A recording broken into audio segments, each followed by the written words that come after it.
يا عبادي الذين آمنوا إن أرضي واسعة فإياي فاعبدون كل نفس ذائقة الموت. Tidak sebutkan. Assalamualaikum warahmatullahi wabarakatuh. Alhamdulillah alladhi radda ilayna arwahana wa afana fi ajsadina wa adhina lana bidhikrih jalla jalaluh. Segala puji bagi Allah jalla jalaluh yang telah mengembalikan kepada kita arwah kita. Ruh ini kembali sehingga kita bisa bangun dari tidur kita. Siapa yang mengembalikan ruh kita? Allah Jalla Jalaluh. Antum dapat melihat tatkala ruh itu keluar dalam tidur kita.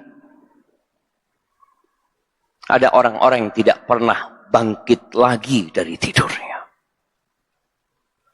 Ruh itu keluar pergi selama-lamanya.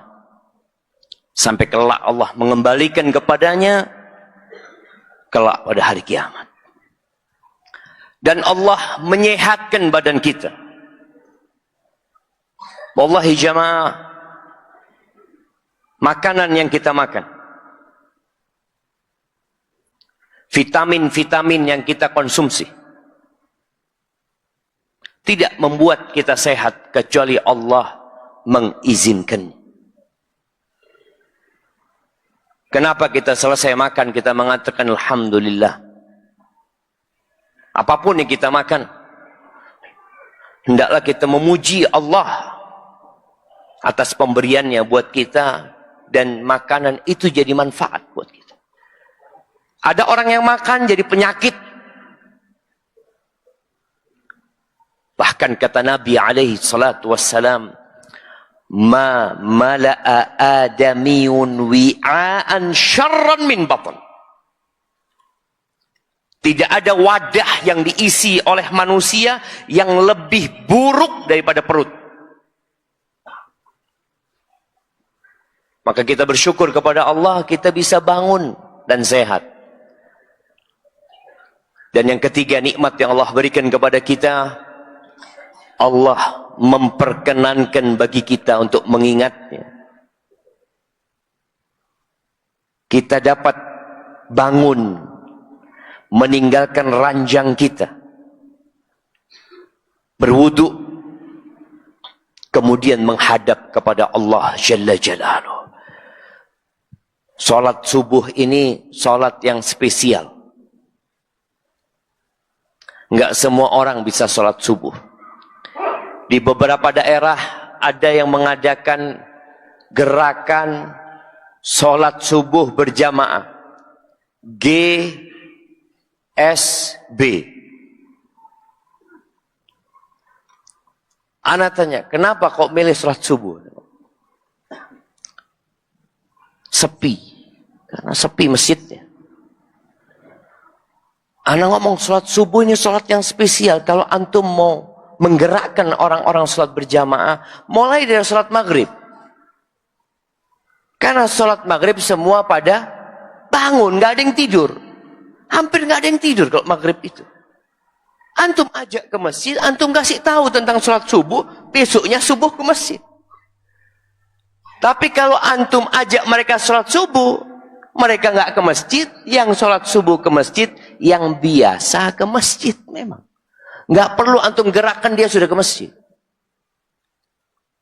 Athqalus salati 'alal munafiqin salatul isya wa salatul fajr. Salat yang paling berat buat orang munafik itu salat isya dan salat subuh. Orang munafik salat apa enggak? Salat. Datang salat subuh, Ya, kadangkala datang jemaah. Karena Nabi SAW tidak menyebutkan mereka nggak sholat subuh. Tapi menyebutkan berat buat mereka sholat subuh itu. Penuh dengan perjuangan. Allah mengatakan tentang orang-orang munafiqin. Innal munafiqina yukhadi'una Allah wa huwa khadi'uhum.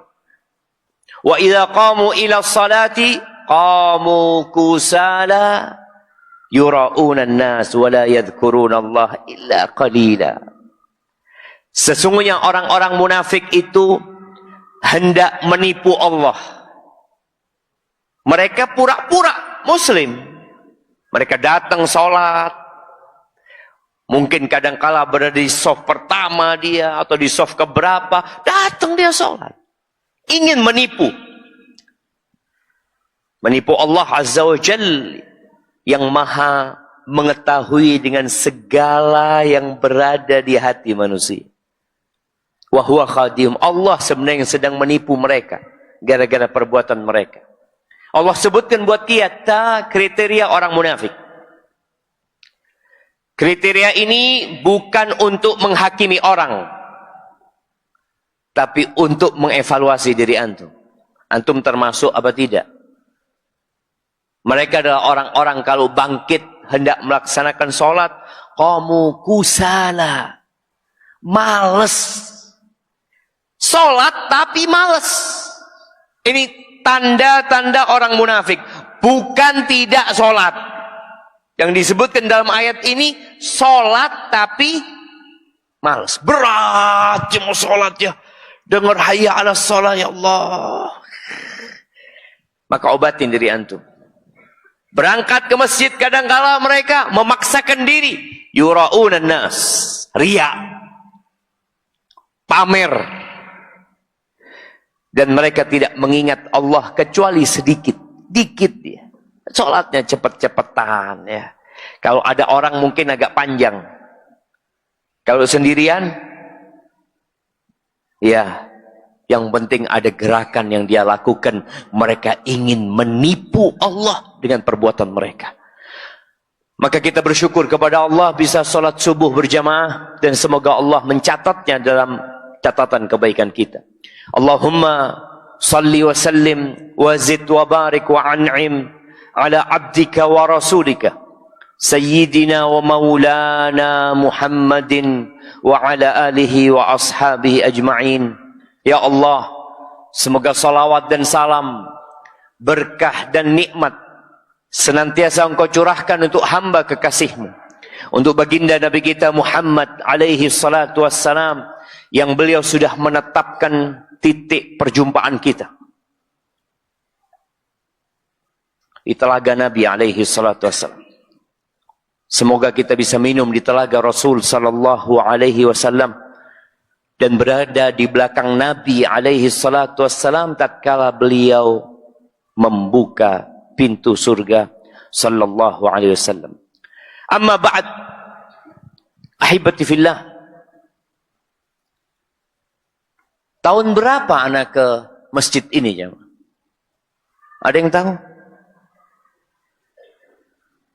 Nah, 2017. Masya Allah. Masih baru masjidnya waktu itu. Alhamdulillah. Waktu anak datang ke sini yang soft pertama tidak dengar suara anak. Mereka lebih suka di luar kata dia. Karena mikrofonnya lebih bagus di luar daripada di dalam. Coba. Tapi hari ini alhamdulillah antum dengar suara anak. Beneran. Atau antum cuma ngelihat ya. Inna lillah wa inna ilaihi raji'un. Kalau kita dengar suara itu, biasanya ada apa? Ada orang mati. Padahal sejatinya ucapan itu bukan ucapan kematian. Ucapan itu adalah ucapan tatkala kita tertimpa musibah. Apapun musibahnya. tatkala Allah Azza wa Jalla mengatakan tentang ujian yang Allah akan berikan kepada manusia. وَلَنَبْلُوَنَّكُمْ بِشَيْءٍ مِنَ الْخَوْفِ وَالْجُوعِ وَنَقْصٍ مِنَ الْأَمْوَالِ وَالْأَنْفُسِ وَالثَّمَرَاتِ وَبَشِّرِ الصَّابِرِينَ. Allah mengatakan kami benar-benar akan memberikan ujian kepada kalian. Sedikit rasa takut, khawatir dengan masa depan, takut dengan kondisi anak-anaknya, takut dengan penyakit, takut dengan petaka itu sendiri. Ada ketakutan, kekhawatiran. Itu ujian dari Allah Azza wa Jalla. Takut di PHK, takut tidak diterima kerja, takut tidak bisa bayar kontrakan, takut tidak bisa melunasi hutang, kelaparan, ya, kekurangan harta, kekurangan orang-orang yang dicintai, ditinggal pergi oleh mereka, gagal panen, kekurangan buah-buahan. Lalu kata Allah, wabashiris sabirin, berikan kabar gembira kepada orang-orang yang bersabar. Siapa mereka? Alladzina idza asabathum musibah.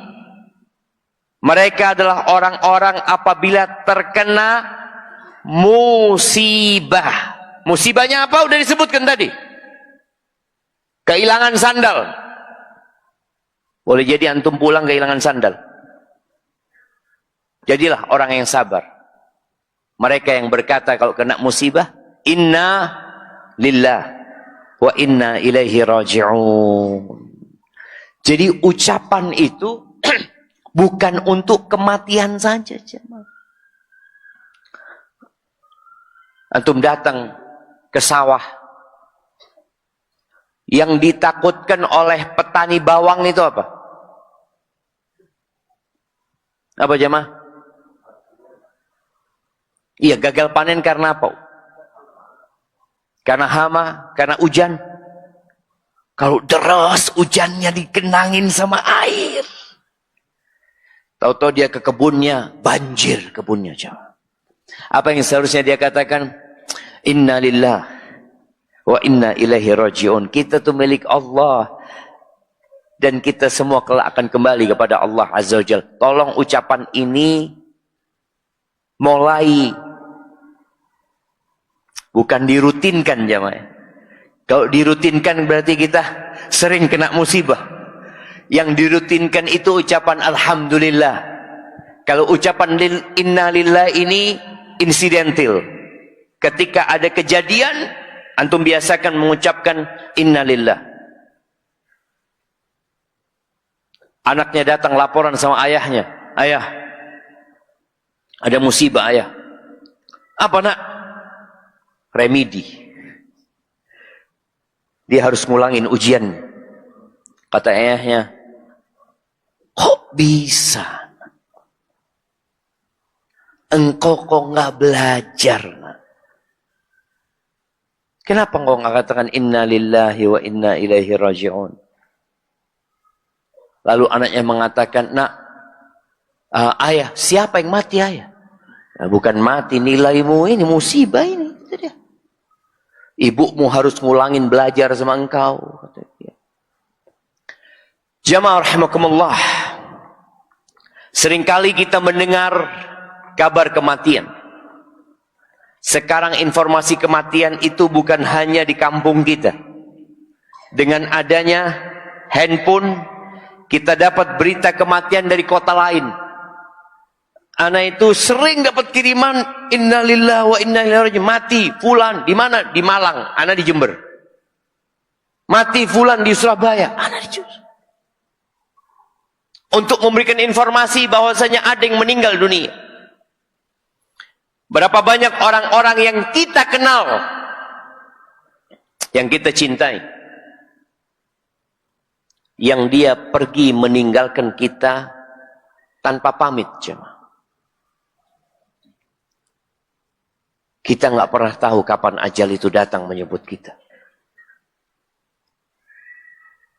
Nabi kita Muhammad alaihi salatu wassalam divonis mati. Kadangkala ada orang ke dokter mengatakan, Ustaz, ana sudah divonis mati. Waktu ana tinggal sedikit. Dari dulu engkau divonis mati, kok baru sekarang sadar? Allah Azza wa Jalla mengatakan kepada nabinya, innaka mayitun wa innahum mayitun. Sesungguhnya engkau mati, mayit, engkau itu mayit dan mereka semua mayit. Kok baru sadar kita ini kok divonis mati? Seorang yang dihukum mati karena kesalahan yang dia lakukan, dia mengatakan saya divonis mati, Pak Ustaz. Kok engkau? Saya juga divonis mati. Tinggal waktunya yang kita semua tidak tahu kapan kematian itu datang. Allah berfirman di surat Al-Anbiya ayat 34-35. Surat para nabi. Wa ma ja'alna li basharin min qablikal khuld. Dan tidaklah kami jadikan untuk satu pun manusia sebelummu keabadian. Kekal di dunia ini. Afa imitta fahumul khalidun. Apa kalau engkau mati, mereka yang kekal? Enggak, semuanya mati. Nabi Adam meninggal dunia. Panjang umurnya, tapi mati. Nabi Nuh alaihissalam, berapa tahun beliau berdakwah? 950 tahun. Mana hadiahnya jemaah? Iya, panitia. Tenang, lagi diambilin sama panitia hadiahnya. Ketua yayasan. Tuh, jangan lihat-lihat dong ketua yayasannya ini. Ya, Bapak siapa namanya? Bapak Syafruddin. Nah, 950 tahun itu umur beliau berdakwah. Bukan umur beliau. Disebutkan umur beliau sampai 1400 tahun. Terus mati. Ana mau tanya, siapa di sini yang umurnya ingin 200 tahun? Angkat tangan. 1000? Nggak ada jemaah. Kenapa kita nggak mau? Karena kita ngelihat orang-orang yang tua renta, Ustaz. Kalau 1000 tahun tetap muda, mungkin ana berpikir, Ustaz. Tapi kalau 1000 tahun tua renta, di atas ranjang, turun dari ranjang didorong oleh kursi roda, siapa yang mau, Ustaz? Kita sadar bahwa kita nggak lama hidup di muka bumi ini. Allah Azza wa Jalla mengatakan, kullu nafsin dha'iqatul maut. Semua yang bernyawa pasti merasakan kematian. Wa nabluukum bisyarri wal khairi fitnah. Dan kami memberikan ujian kepada kalian yang bentuknya kebaikan dan keburukan. Itu semuanya fitnah. Sebagian kita itu kalau susah baru ngomong, saya sedang diuji sama Allah, Ustaz. Diuji apa? Diuji uang anak tambah banyak, Ustaz. Ada yang ngomong kayak gitu ya? Jarang. Orang kalau berpikir ujian, ya bangkrut, Ustaz. Motor anak hilang, istri anak gugat cerai. Semua, catat ini, semua kebaikan yang Allah berikan kepada kita itu fitnah buat kita, ujian buat kita. Allah tidak menjadikan dunia ini tempat bersenang-senang. Dunia ini darul bala. Ketika Nabi Sulaiman melihat singgasana Ratu Balqis dari Yaman pindah ke Baitul Maqdis, apa kata beliau? Hadza min fadli rabbi liyabluwani. Ini karunia dari Tuhanku, liyabluwani, untuk mengujiku. Itu ujian jamaah. Lalu Allah mengatakan wa ilaina turja'un, dan kepada kami kalian akan dikembalikan. Mau kemana engkau pergi, engkau mati, dan akan kembali kepada Allah Azza wa Jalla. Hanya saja sebagian orang mengatakan, kemana fulan? Fulan sudah kembali kepada rahmat Allah. Kau tahu dari mana? Allah itu punya dua di sana, tempat kembali di sana.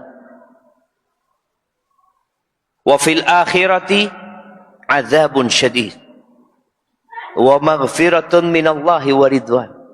Di sana yang ada neraka atau surga. Ini orang yang mati apakah benar kembali ke rahmat Allah? Belum tentu. Kalau dia orang soleh, kita harapkan kembali ke rahmat Allah. Dikasihi sama Allah Azza wa Jalla, kita doakan. Kalau dia orang jahat, ya kita doakan juga semoga Allah ampuni dosanya. Tapi kalau orang kafir, nggak ada kembali ke rahmat Allah. Yang ada kembali ke laknat Allah Azza wa Jalla. Pernah ada seorang yang datang ke salah satu ulama salaf yang bernama Dawud At-Ta'i di kota Kufah. Dawud At-Ta'i ini, ana baca biografi beliau, subhanallah jemaah. Beliau ini sosok orang yang alim, amil bi'ilmi. Orang yang alim dan mengamalkan ilmunya. Karena ada orang alim tapi gak ngamalkan ilmunya. Pinter ngomong doang. Beliau berusaha untuk tidak punya banyak kawan jemaah. Ya. Beliau datang ke masjid, sholat berjadi masjid, habis sholat beliau berzikir terus beliau pulang. Beliau tidak ingin menghabiskan waktunya untuk hal-hal yang tidak bermanfaat dan berguna. Pernah datang seorang meminta nasihat kepada beliau. Beliau ini meninggal tahun 162 Hijriah. Masuk tabi'ut tabi'in. Ada orang mengatakan, ausini, kasih aku wasiat. Apa wasiat beliau? Askarul maut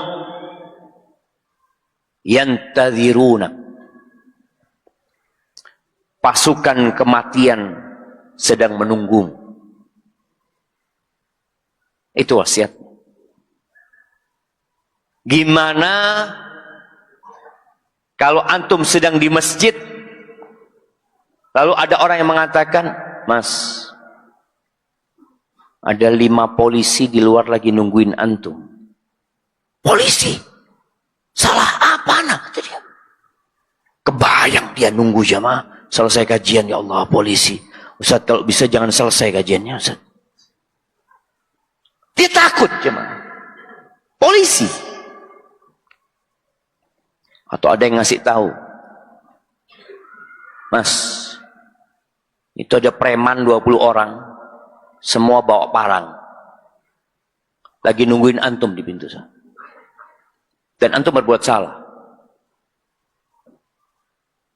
Kira-kira bagaimana kondisi antum? Nggak mungkin antum selamat dari mereka. Ahibati fillah, Rasul sallallahu alaihi wasallam mengatakan, kullu bani Adam khata'. Semua anak manusia itu pelaku dosa. Siapa yang tidak berbuat dosa? Semua berbuat dosa. Gimana kalau sekarang antum dikasih tahu pasukan kematian menunggumu? Orang kalau ingat mati itu akan berubah. dia akan menjadi lebih baik. Dia akan berubah, meninggalkan dosa dan kemaksiatan. Al-Bara' bin Azib radhiyallahu anhu meriwayatkan sebuah peristiwa yang dia alami sendiri. Dia mengatakan, bainama nahnu ma'an nabi sallallahu alaihi wasallam id absara jama'atan. Tatkala kita sedang bersama Nabi alaihi salatu wassalam, mungkin mereka lagi jalan atau duduk, tahu-tahu Nabi melihat sekelompok laki-laki di satu tempat, jemaah. Maka beliau bertanya alaihi salatu wassalam, alama ijtama'a haula. Orang-orang itu kumpul lagi ngapain gitu? Qila ala qabrin yahfirunahum. Mereka sedang gali kuburan ya Rasulullah. Mereka kumpul sedang gali kuburan. Fafazi'an nabiyyu sallallahu alaihi wasallam wa qama min baini yaday ashabihi musri'an. Nabi tiba-tiba bangun dari tempatnya, berangkat segera menuju ke orang-orang yang lagi kumpul itu, jemaah. Hatta intaha ilal qabri fajatha alaih. Sampai beliau ke kuburan tersebut lalu bersimpuh di depan kuburan itu, jemaah.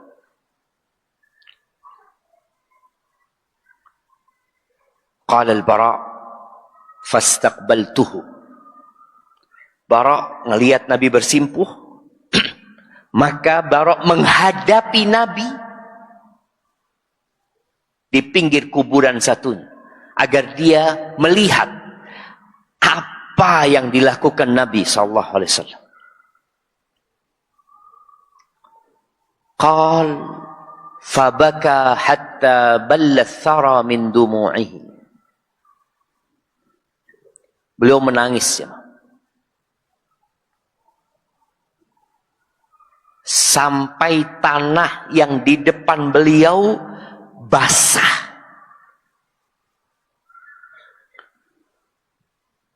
Itu Rasul sallallahu alaihi wasallam. Yang Allah sudah mengampuni dosa-dosa beliau yang lalu dan akan datang. Beliau yang dijamin masuk surga.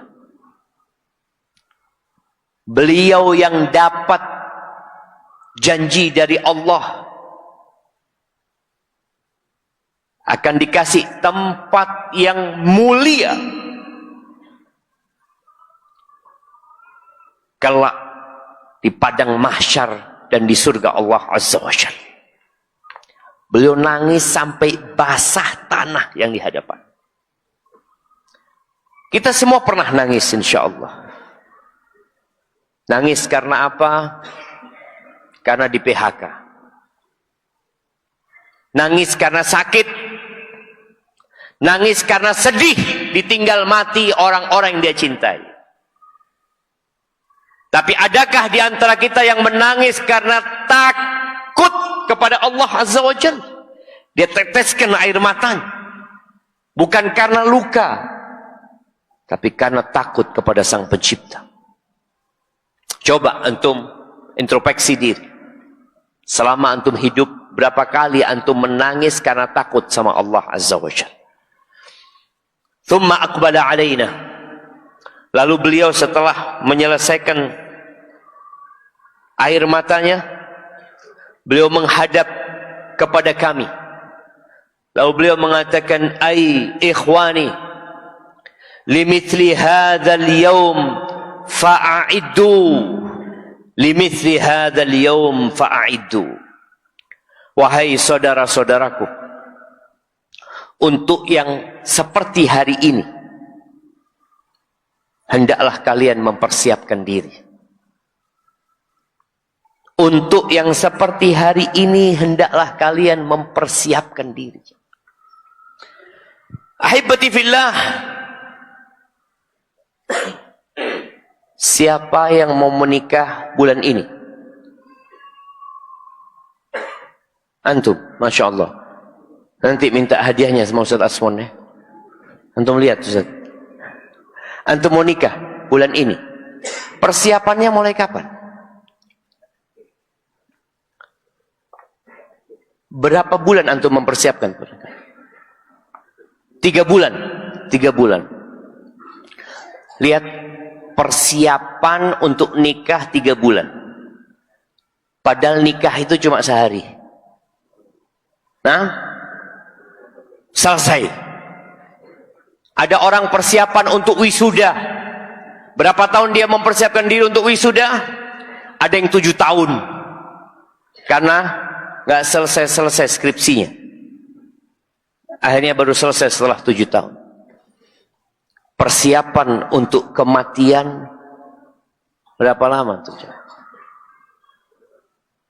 Antum mempersiapkan diri untuk bangun rumah, untuk beli mobil. Tapi untuk hari itu,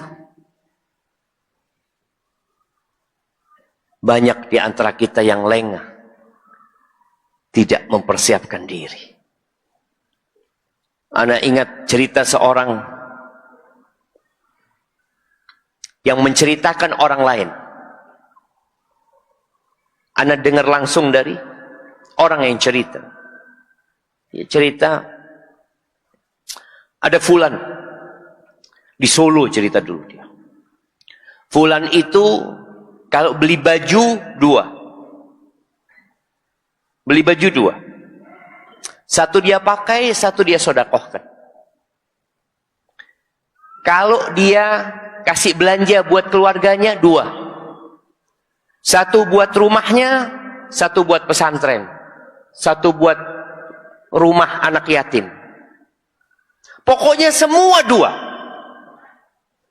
Sampai ketika Allah berikan rezeki kepada dia, dia beli mobil.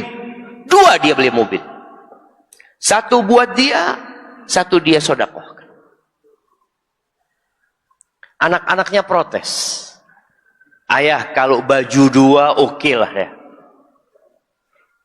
Kalau uang belanja 2 iya, tapi mobil yang mending dikasihkan anak-anaknya lah ya. Katanya, nak, abah ini bukan hanya ingin pakai baju di dunia. Abah ini bukan hanya ingin naik mobil di dunia. Abah ingin nanti kalau mati, abah bisa gunakan itu semuanya. Itu ucapan Nabi SAW yang mengatakan, limithli hadzal yawm fa'iddu. Untuk yang seperti ini kalian siapkan. Tapi sekali lagi kita nggak pikir itu. Kita punya rumah bagus, masjid di kampung kita jelek. Gak antum pikirkan lah itu masjid. Antum bikin keramik yang bagus di rumah antum, masjid lantainya rusak. Apa nggak kebayang antum, ana akan perbaiki keramik rumah ana di surga sebelum ana perbaiki keramik rumah ana di dunia ini. Bangun masjid.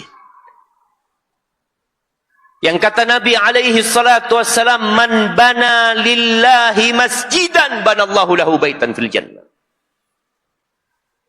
Barang siapa yang membangunkan untuk Allah masjid, untuk Allah,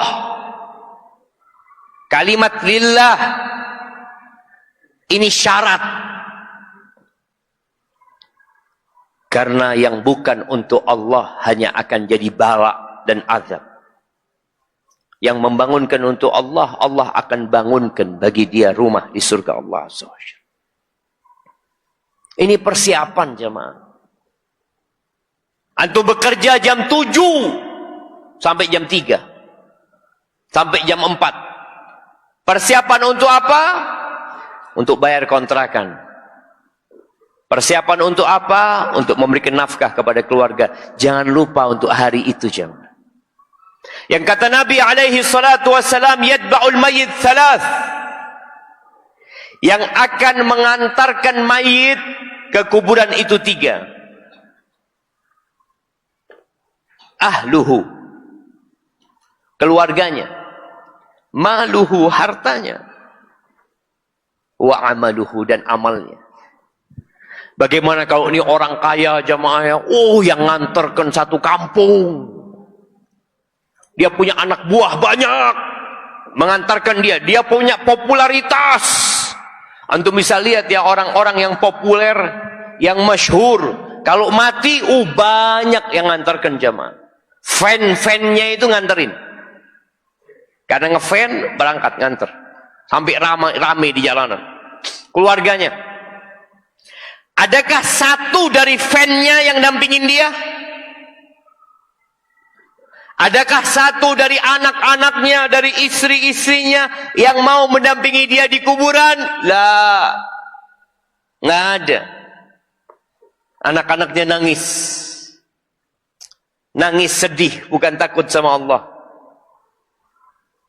Setelah selesai bapaknya dikubur, didoakan Allahumma ighfir lahu warhamhu wa'afihi wa'fu anhu. Allahumma abdilhu daran khairan min darih wa zawjan khairan min zawjih. Ya Allah, gantikan buat dia rumah yang lebih baik dari rumahnya, keluarga yang lebih baik daripada keluarganya. Terus keluarganya pulang sampai rumah, ya nunggulah mungkin berapa hari. Lalu mereka bertanya, kapan warisan mau dibagi? Nah, boleh nggak ngomong warisan setelah mati?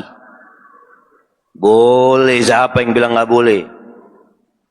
Karena setelah mati, harta itu milik ahli waris. Yang mati punya hak. Oh iya Ustaz, punya hak.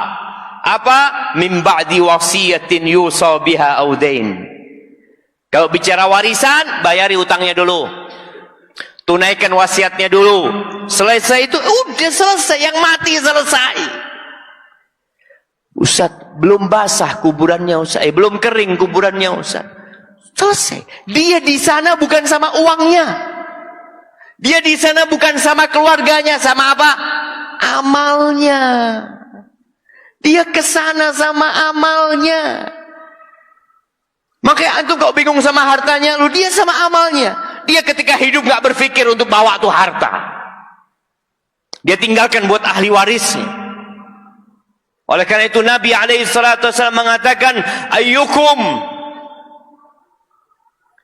yakunu malu ghairihi ahabba ilaihi min malih, atau yakunu malu warithi ahabbu ilaihi min malih. Siapa di antara kita kalian yang harta ahli warisnya, harta orang lain lebih dia cintai daripada harta dia sendiri? Ada jamaah orang yang lebih suka sama mobil tetangganya daripada mobil dia sendiri. Pagi-pagi ke rumah tetangga, mau ngapain? Mau mandiin mobil. Loh, mobil siapa ini? Mobil bapak, kata dia. Dia jagain mobilnya tetangga. Mobil sendiri kena hujan.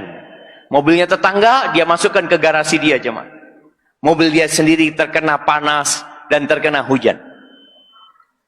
Ada yang kayak gitu, jemaah? Kira-kira kalau ada, apa kata orang? Nih, kayaknya nggak waras orang ini, jemaah. Maka ketika Nabi SAW mengatakan siapa yang harta orang lain lebih dia cintai daripada harta dia sendiri, ya nggak ada ya Rasulullah. Semua orang cinta sama hartanya lah. Apa kata Nabi SAW? Maluk, hartamu engkau tahu yang mana? Yang kau makan lalu habis, yang kau pakai lalu usang, dipakai bajunya sampai rusak, itu hartamu. Wa ma tasaddaqta bihi fabqi, yang engkau sedekahkan kemudian engkau simpan, itu hartamu. Sisanya punya siapa? Fatarikuhu linnas, punya orang semuanya. Itu punya orang. Di sini kita itu sibuk dengan punya orang, yang punya kita sendiri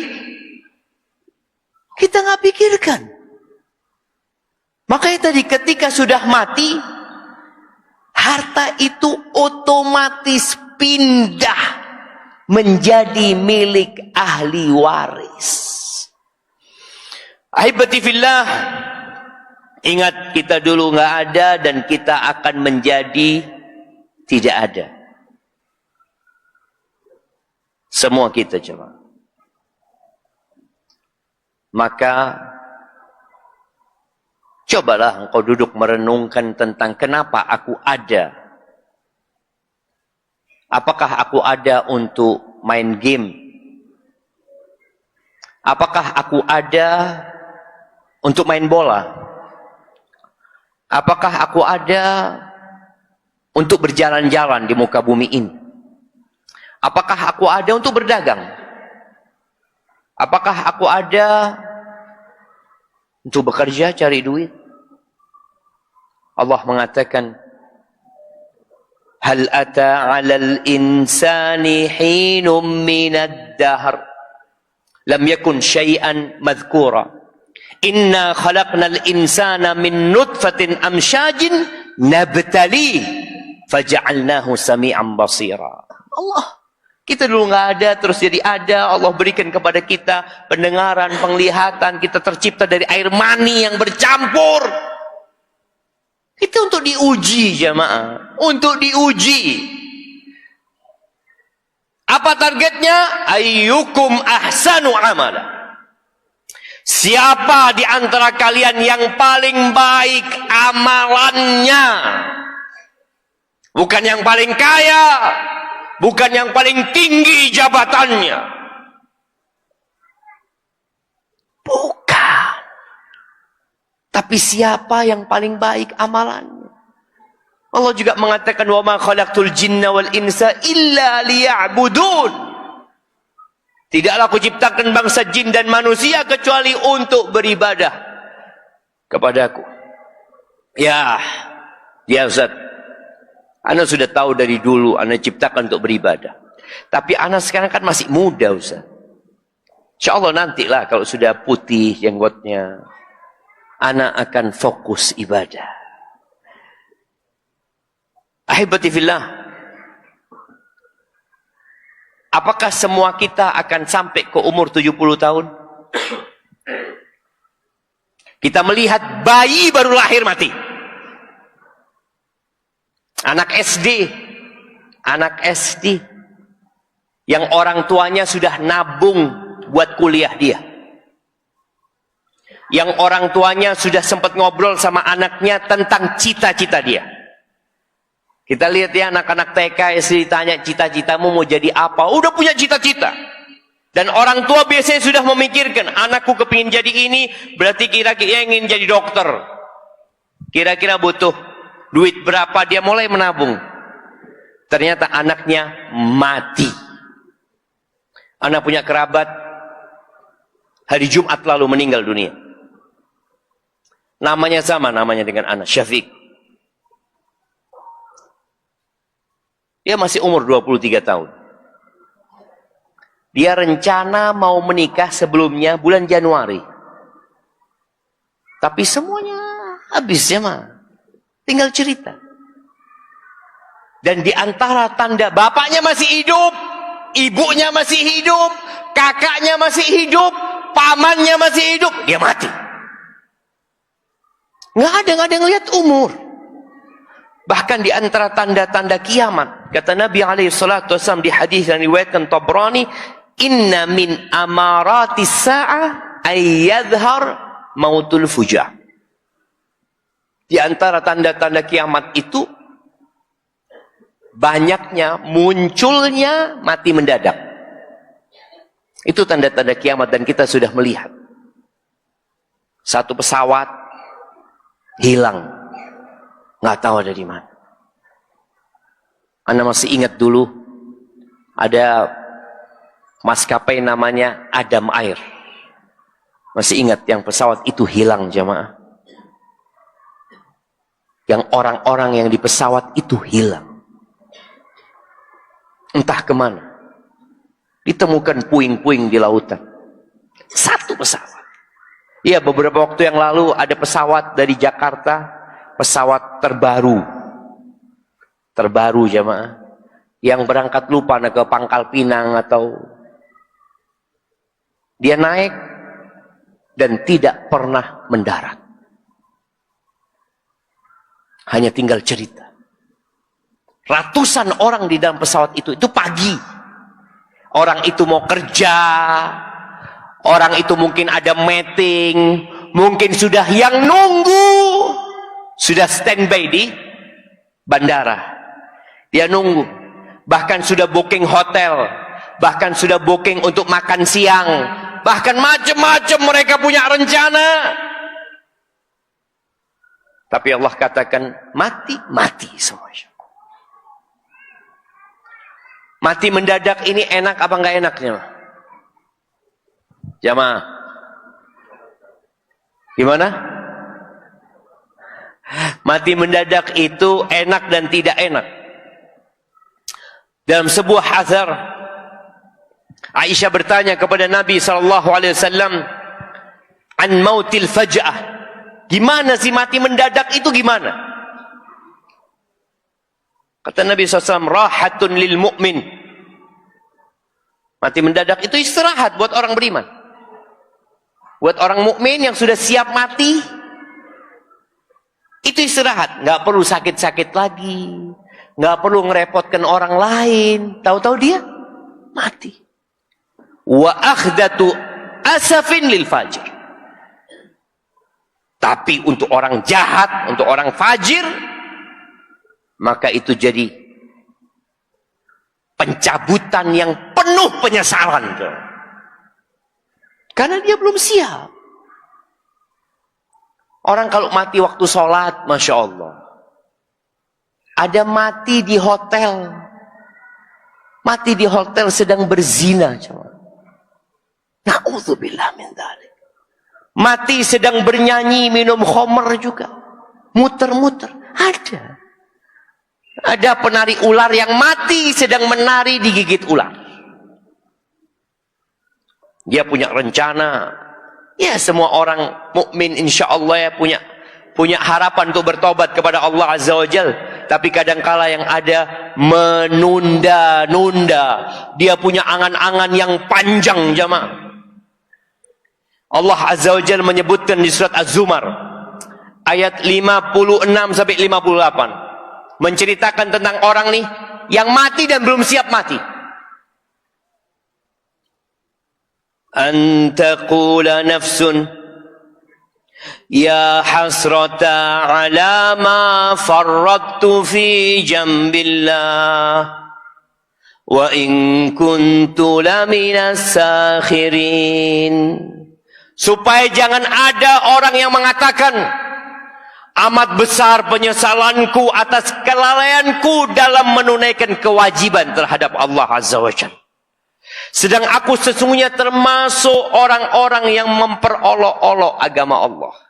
Sering ada orang yang melihat orang yang bertakwa, orang yang taat, ya malah dijadikan bahan bulian buat mereka. Bahan humor. Dan ada orang-orang yang Islamfobia.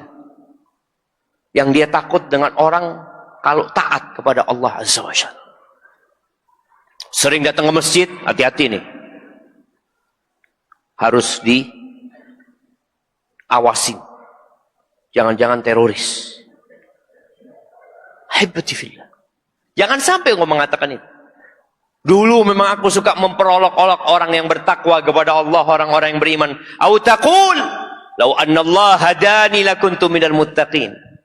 Atau engkau mengatakan, andai kata Allah memberikan petunjuk kepadaku, tentulah aku termasuk orang-orang yang bertakwa. Seringkali jamaah, kita ketemu sama orang, ayolah, engkau kapan berangkat ke masjid? Sampai kapan engkau nggak puasa? Iya Ustaz, doakan Ustaz, ana belum dapat hidayah Ustaz. Ini yang dikatakan. Nanti engkau mengatakan, engkau tahu hidayah ada di hadapanmu. Engkau faham bahwasanya petunjuk Allah udah jelas tuh jalannya. Engkau tinggal jalan. Seperti orang yang berada di persimpangan jalan, engkau udah dikasih tahu, engkau mau masuk surga, ini jalannya. Lalu engkau mengatakan, iya aku belum dapat hidayah. Engkau akan mengatakan itu nanti. Kalau Allah kasih hidayah dulu, ya aku akan jadi orang bertakwa. Au taqula hina taral azab. Ini ketika dihisab. Ketika melihat azab, apa yang dia katakan? Lau anna li karrah fa'akuna minal muhsinin. Kalau aku bisa balik ke dunia, aku akan jadi orang-orang baik. Dan kita sekarang masih di dunia. Kita sekarang masih hidup. Kita masih punya kesempatan untuk jadi orang baik. Di hadapan kita kesempatan tersebut, jamaah. Allah menceritakan tentang apa yang akan terjadi. Dan itu akan terjadi. Maka jangan sampai kita termasuk golongan tersebut. Ahibati fillah. Kita disuruh sering ingat mati, jemaah.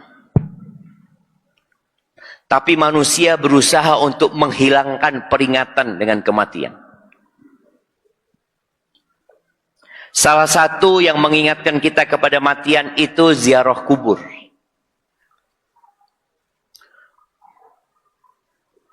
Dahulu, ya bukan dahulu ya, sekarang juga. Banyak kuburan di tengah kota, jemaah. Orang kalau lewat jalan ya, naik mobil, lihat kuburan, ya Allah, bakal mati aku ya Allah. Kuburan akhirnya ditaruh di pinggiran, jauh nggak kelihatan, jemaah.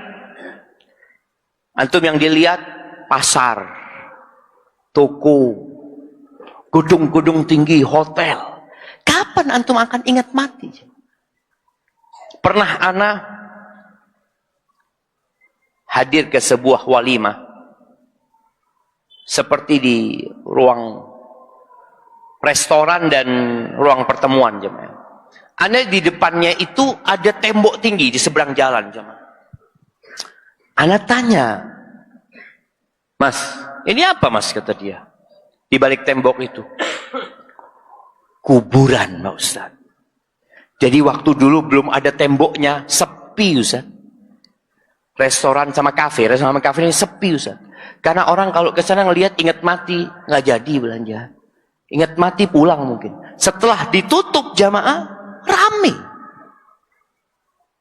Makanya biasanya tanah yang dekat kuburan itu mahal apa murah? Murah. Kenapa murah? Karena membuat orang ingat mati terus.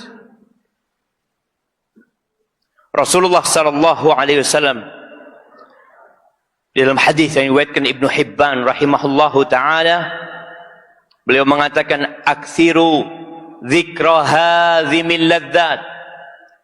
Kalian perbanyak mengingat pemutus penghancur kelezatan. Apa itu? Mati. Gimana orang ketika mau makan enak, tahu-tahu mati datang. Kelezatan dia putus di dunia ini. Dia akan berjumpa dengan mungkar dan nakir. Dia akan berada di tempat yang sempit dan dia akan dihimpit oleh kuburan tersebut. Ditinggal sama keluarganya. Dilupakan.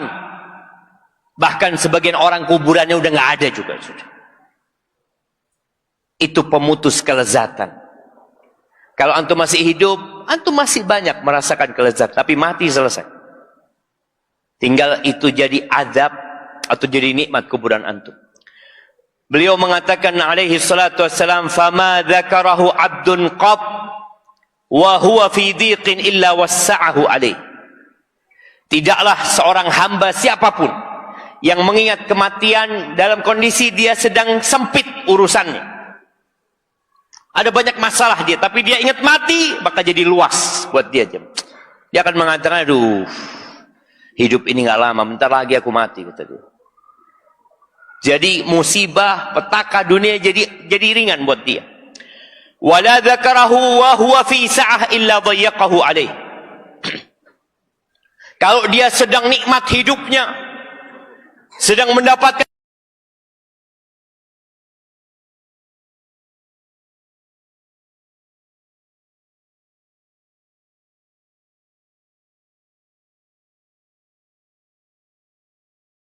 banyak mati, maka dia jadi memandang kehidupan ini sempit, jemaah. Dia akan mengatakan hartaku, jabatanku, kedudukanku, semua akan aku tinggalkan. Itu manfaat dari mengingat kematian. Di antara manfaat lainnya,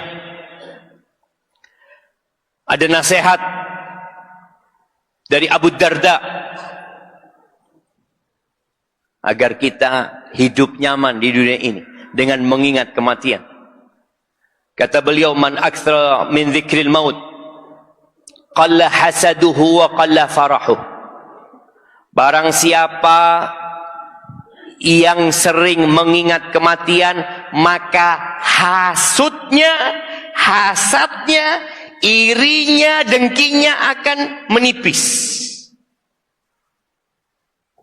Dikatakan tidak ada jasad kecuali ada hasad. Kita ada potensi untuk hasad, itu ada. Apalagi yang satu profesi, apalagi yang kawan. Kalau orang tidak kenal mungkin kita nggak hasad. Tapi kalau orang yang kita kenal tahu-tahu datang kajian, keluarkan handphonenya, insyaallah. iPhone 15 ya. Allahu Akbar. Keluar, ternyata mobilnya sudah baru. Itu orang jadi hasad, ada perasaan itu. Bahkan ada orang yang jadi sakit perut. Mak-mak biasanya. Mak-mak ngelihat tetangganya beli emas 2 kilo. Pakai gelang emas ya, Mak. Tapi kalau ingat mati, hasad itu akan mengecil. Pedagang ini potensi hasad dengan toko yang di sebelahnya. Petani dengan sawah yang di sebelahnya. Tapi ketika dia ingat mati, apa sih, kenapa aku harus hasad? Long semua yang dimiliki sama orang itu akan ditinggal sama dia. Semuanya. Kenapa aku hasad dengan sesuatu yang bakal ditinggal? Dan kalau aku punya pun aku akan tinggal. Wa qalla farahu. Congkaknya, angkuhnya akan hilang. Gimana antum makan angkuh? Aku akan sombong. Antum akan merasa lebih dari orang lain, antum mati. Sama tuh. Makanya kalau antum ke kuburan, jamaah, antum akan lihat di kuburan itu nggak bisa dibedakan mana yang orang kaya dan mana yang orang miskin, mana yang majikan dan mana yang pembantu, mana yang bos dan mana yang anak buah. Ada sama semuanya. Mungkin luarnya ada yang sama, kuburannya segitu. Kemudian ada nasihat dari Ka'ab al-Ahbar. Dia mengatakan, man dzakara al-maut hanat alaihi al-masaib. Barang siapa yang mengingat kematian, maka musibah-musibah jadi ringan. Ada seorang wanita, dia telepon ana. Dia kepingin jumpa sama ana. Rahimahullah. Dia sudah meninggal. Dia mengatakan, Ustaz, ana bisa ketemu sama Ustaz. Dia sama suaminya. Kenapa, kata dia? Ana divonis dokter kena kanker stadium 4. Ustaz. Yang biasanya sudah nunggu mati. Musibah yang besar ini, jemaah. Ketika ingat dengan kematian, jadi ringan musibah tersebut. Ya udah, bentar lagi engkau akan meninggal dunia. Dan musibah, penyakit tidak ada hubungannya dengan kematian. Antum kasih semangat orang yang kena penyakit parah, sampaikan kematian tidak ada hubungannya sama penyakit.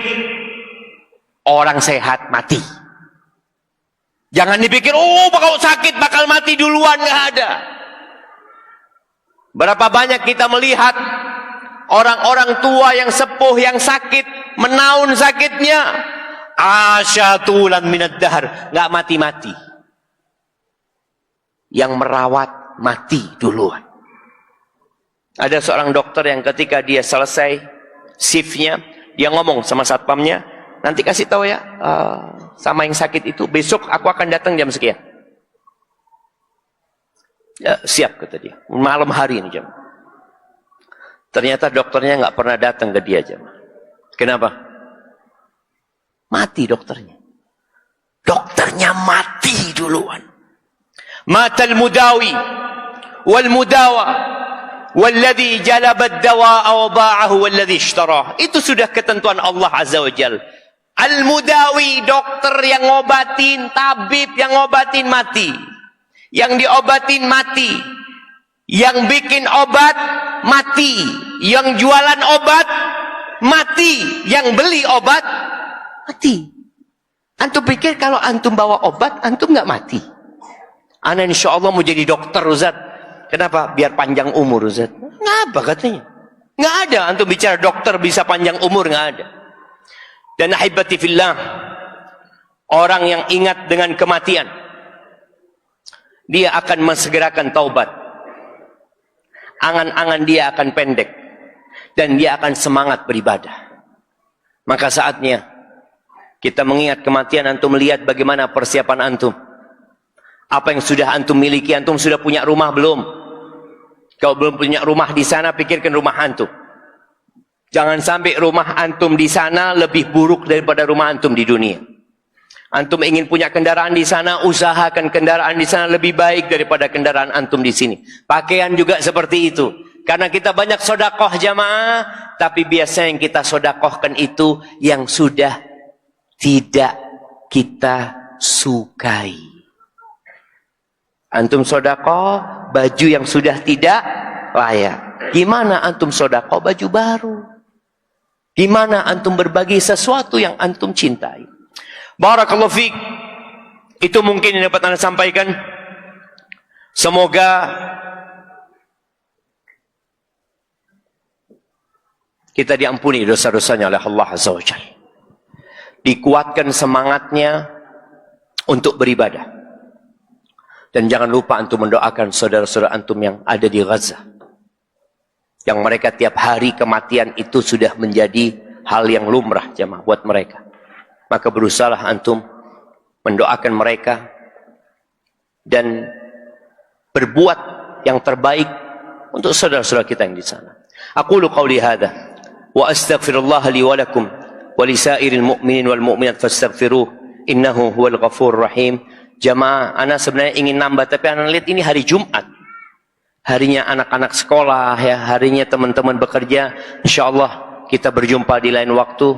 Subhanakallahumma wa bihamdika asyhadu an la ilaha illa anta astaghfiruka wa atubu ilaik. Assalamualaikum warahmatullahi wabarakatuh.